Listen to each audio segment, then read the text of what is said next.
There's an interesting thing about assumptions. They shape the world you see, and they blind you to the one that exists. For decades, the Western world, and America in particular, operated under the presumption that economic and technological dominance would remain centralized in the West.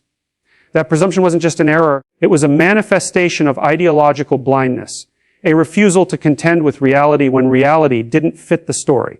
Now, let's consider India. For a long time, the dominant Western narrative portrayed India as a place of poverty, corruption, and inefficiency, a country stuck in the past, riddled with chaos. But here's the fundamental error. What looks like chaos from one perspective might actually be an incredibly complex order from another. That's something we know in psychology too. The same thing can be perceived as disorganized when, in fact, it's functioning according to rules you simply don't understand. India is an extraordinary example of distributed intelligence. 1 billion people, many of them highly educated, connected by one of the fastest growing digital infrastructures in the world. Do you realize what that means? It means the capacity for problem solving isn't centralized, it's distributed across an enormous network of minds. And networks like that are unbelievably robust. They innovate faster. They adapt quicker. They aren't dependent on a single point of failure. One of the most fascinating and dangerous features of human cognition is its tendency towards selective perception. We don't see the world as it is, we see it through the lens of our assumptions. This is particularly true for nations and cultures that have historically dominated global narratives. For decades, America, along with much of the Western world, operated under a powerful assumption that its economic and technological supremacy was not only natural but permanent.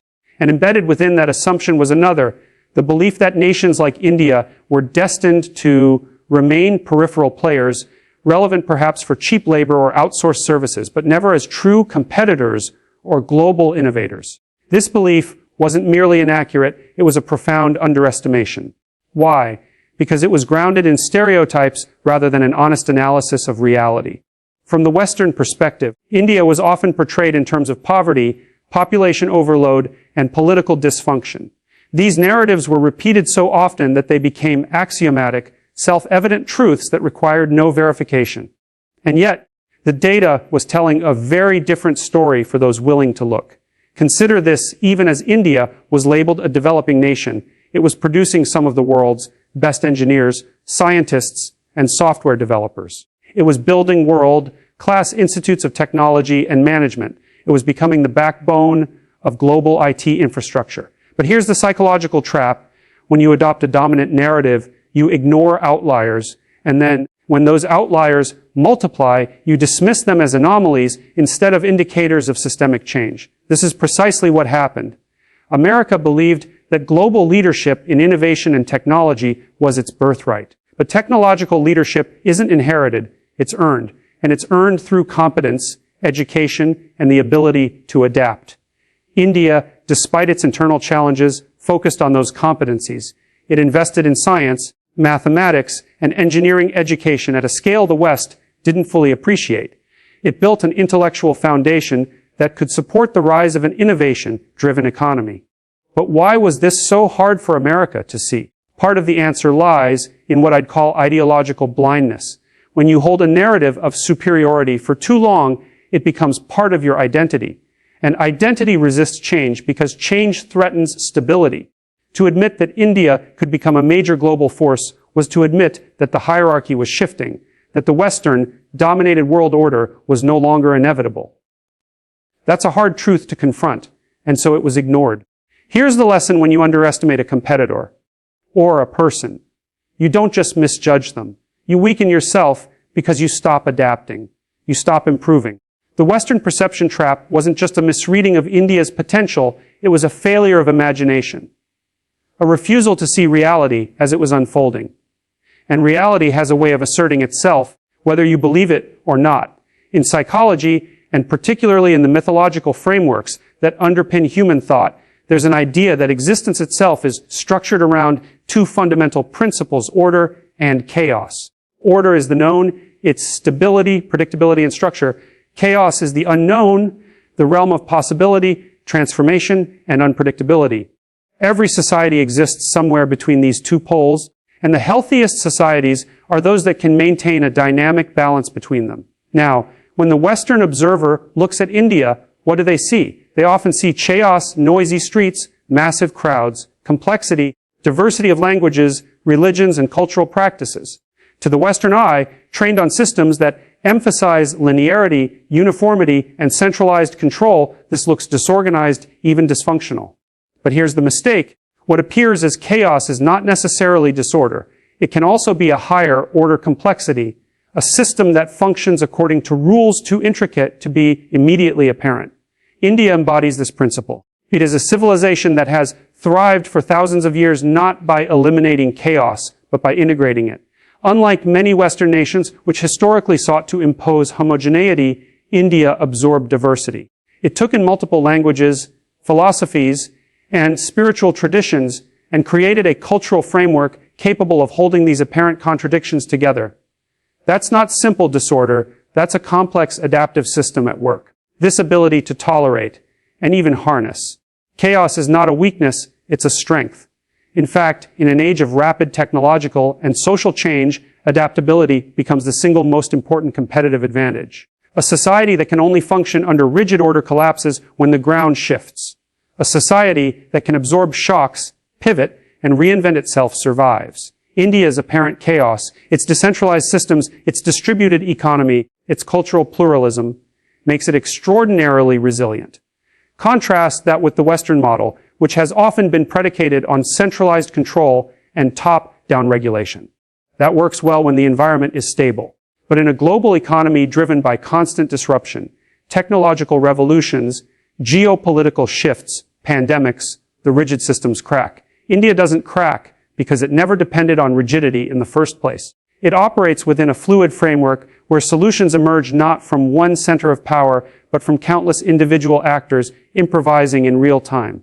And this principle extends beyond economics. It's embedded in India's cultural psyche. The myths, the philosophies, the traditions, they all teach coexistence with ambiguity, with paradox, with uncertainty. And that's what chaos is, the unknown. You don't eliminate it, you navigate it, you learn from it, and you grow stronger because of it. So the real lesson here is this: what the West called chaos is actually India's greatest strategic advantage. It allows for flexibility, innovation, and survival in a world where change is the only constant. In the dance between order and chaos, India has learned not to fear the unknown, but to embrace it. And that might be the ultimate reason it's rising now while others struggle to adapt. One of the most profound truths that psychological research, evolutionary biology, and historical analysis reveal is this: sustainable power is built on competence, not dominance. Dominance hierarchies exist in every social system, from lobsters to human beings. But the most successful hierarchies, the ones that endure, are competence-based, not tyranny-based. For a long time, America operated on a presumption of dominance. Its position as a global superpower after World War II seemed to justify that presumption. It dominated economically, militarily, and culturally. But here's the problem: with dominance for its own sake, it breeds complacency. If you believe your position is guaranteed because of past victories, you stop paying attention to the skills, innovations, and responsibilities required to maintain that position. That's a psychological trap and a civilizational one. Now let's look at India. For decades, it wasn't even in the global conversation as a serious competitor. The perception was that India was backward, riddled with corruption and inefficiency. But something fascinating happened beneath the surface. While the dominant powers were indulging in self-congratulation and ideological debates, India was quietly building a hierarchy of competence. What does that mean in practical terms? It means education, millions of engineers, software developers, and scientists. It means meritocracy in sectors like information technology, medicine, and space research. It means that advancement in these spheres wasn't based on who you knew, but on what you could do. And competence, when scaled across 1 billion people, becomes an unstoppable force. Look at the evidence. India has one of the largest pools of STEM graduates in the world. It runs the back-end operations for countless global corporations.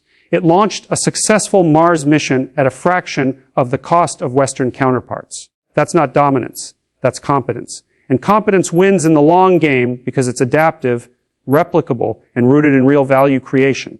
Contrast this with systems based on dominance. They rely on coercion, control, and the illusion of superiority. But those systems are fragile because they don't incentivize growth, they incentivize compliance. A dominant power can force obedience for a time, but it can't force innovation. Innovation is voluntary. It emerges from freedom, creativity, and the pursuit of mastery, all of which are fostered in a competence hierarchy. And here's the deeper point: competence is moral. It's not just about being technically skilled, it's about taking responsibility for your role in the world, no matter how small. A society that values competence says to its citizens, rise by being useful, not by being loud or manipulative. That's a principle the West once embodied but has, in many ways, forgotten. India, for all its flaws, is remembering it. So, the secret America didn't want to believe is that in a world where dominance is fragile, competence is indestructible. And if you ignore that truth, you don't just underestimate others, you set yourself up for decline. One of the most critical shifts happening in the modern world is the decentralization of power and intelligence. In the past, strength was often determined by centralization. Armies, governments, institutions, all structured in strict hierarchies where command flowed from the top. That model worked for a time because communication was slow and resources were limited. But in a digital age, that model is no longer the most efficient. Today, power comes from networks. Flexible, adaptive, and distributed. And here's where India comes in. America, for decades, built its systems around centralized control, government agencies, massive corporations, bureaucratic structures. These systems gave America enormous power in the 20th century, but they also created rigidity. When the world changed, those systems struggled to adapt. India, in contrast, has built something fundamentally different, partly by necessity and partly by design. It has created one of the largest and most dynamic networks of distributed intelligence on the planet. Think about it: more than 1 billion people, many of them digitally connected, many of them educated in technical fields, and many of them engaged in problem solving at every conceivable level, from local entrepreneurship to global innovation. That's not centralization. That's a living, breathing, adaptive organism. What does this mean in practical terms? It means that India's intellectual and economic capacity isn't concentrated in one city or one industry. It's dispersed across countless nodes. Tech hubs in Bangalore, startups in Hyderabad, manufacturing in Gujarat, educational institutions in every major region. When you have that kind of distribution, you create resilience. A centralized system collapses when the center fails. Distributed system survives because no single point of failure can destroy it. And this isn't just about infrastructure. It's about a psychological orientation toward problem solving. In India, people are used to improvisation. They call it jagad, creative, frugal innovation. That mindset emerges naturally in a complex, resource-constrained environment, and it scales remarkably well in a digital economy. Where the West often seeks perfection before action, India iterates, experiments, and adapts on the fly. That is an enormous competitive advantage in a world that moves fast. Now, here's the kicker. This distributed intelligence isn't just technological, it's demographic. India has one of the youngest populations in the world, and youth means energy, risk-taking, and a hunger for opportunity. Combine that with mass internet penetration, and you get something unprecedented. 1 billion minds connected in real time, capable of exchanging ideas, solving problems, and driving innovation without waiting for permission from any centralized authority. America didn't want to believe this because it challenges an old narrative that great power must be concentrated in a few hands. But that's not how the future works. The future belongs to networks, not empires. And India, whether by accident or design, has positioned itself as the ultimate networked civilization. So, when you see India rising, understand this. It's not just about GDP growth or software exports. It's about the emergence of a decentralized, distributed form of intelligence that can outthink, out-adapt, and outlast any rigid hierarchy. And that is a kind of power the world has never fully understood. Until now. If you look at the crisis facing much of the Western world today, it's not just economic or political. It's existential. People are searching for meaning. The traditional structures that provided stability, religion, family, national identity have been eroded. And when those structures collapse, individuals fall into chaos. You see it in the rise of nihilism, depression, and ideological extremism. Now, why does this matter in a conversation about India? Because meaning isn't just a psychological issue, it's a civilizational foundation. A society without a shared sense of purpose, without a narrative that orients individuals towards something higher than themselves, begins to disintegrate from within. And this is where India offers something remarkable. It has managed to modernize without discarding its roots. For thousands of years, India has sustained one of the most complex philosophical and spiritual traditions in human history. The concepts of dharma, karma, and moksha are not just abstract metaphysics, they're frameworks for living, principles that give individuals a sense of responsibility and transcendence. These aren't outdated ideas, they're antidotes to the meaning crisis that plagues so much of the modern world. What's fascinating is that India has integrated this spiritual heritage with an embrace of science, technology, and innovation. It hasn't chosen between tradition and progress. It has combined them. This is not easy. Many societies, when confronted with modernity, abandon their traditions, and in doing so, they lose their moral compass. India has taken a different path. Its cultural continuity gives people identity, and its openness to modernity gives them opportunity. That balance is rare and powerful. Consider what this means for innovation. A society grounded in meaning doesn't innovate just for profit, it innovates with purpose. That purpose might be national progress, community well-being, or even spiritual fulfillment. When you combine technological capability with a sense of higher order, you create a civilization that doesn't just produce wealth. It produces resilience because people are working for something beyond themselves. And here's the deeper point. The world is starving for meaning. The West is wrestling with questions like, what do we stand for? What is the purpose of life? Why should we even exist? Meanwhile, India doesn't have to manufacture answers to those questions. It has lived with them, wrestled with them, and integrated them into its cultural DNA for millennia. That doesn't make India perfect, but it does give it an advantage in a world where spiritual bankruptcy is as dangerous as economic collapse. So, the secret America didn't want to believe wasn't just about technology or economics. It was about something much deeper, that power without meaning is hollow, and meaning without progress is stagnant. India, for all its flaws, has found a way to hold both. And that makes it a force the world cannot ignore. Powerful Jordan Peterson style conclusion, here's the truth: dominance fades. Economies rise and fall, but civilizations endure when they balance chaos and order, when they reward competence over tyranny, when they distribute intelligence instead of hoarding it, and when they anchor themselves in something transcendent. India is doing all of that, imperfectly, unevenly, but unmistakably. And if the West refuses to recognize it, that refusal won't stop India from rising. It will only accelerate the West's decline, because the world doesn't wait for those who cling to illusions.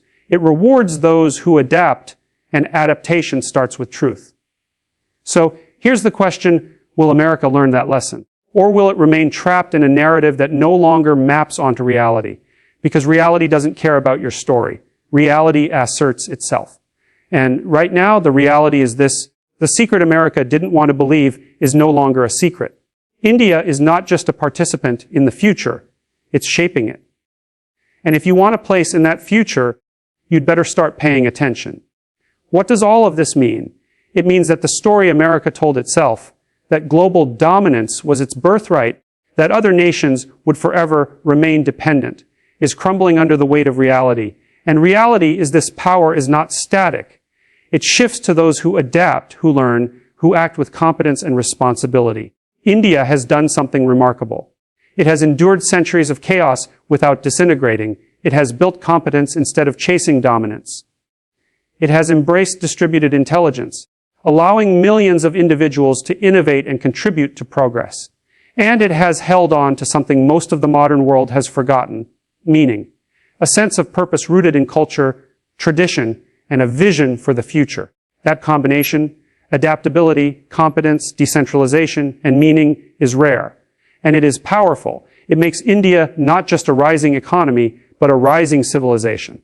And that's what America didn't want to believe, that the future might not look like the past, that leadership is not a birthright, and that a society that balances order and chaos with humility and responsibility will eventually surpass one that clings to arrogance and control. So, here's the final lesson. You cannot dominate reality. You can only align with it. And reality is telling us something very clear. India is no longer waiting for permission to lead. It's already doing it. The only question now is, will America wake up in time to learn from that, or will it remain blind, trapped in its own illusions as history moves on without it? Because history doesn't wait, and neither does truth.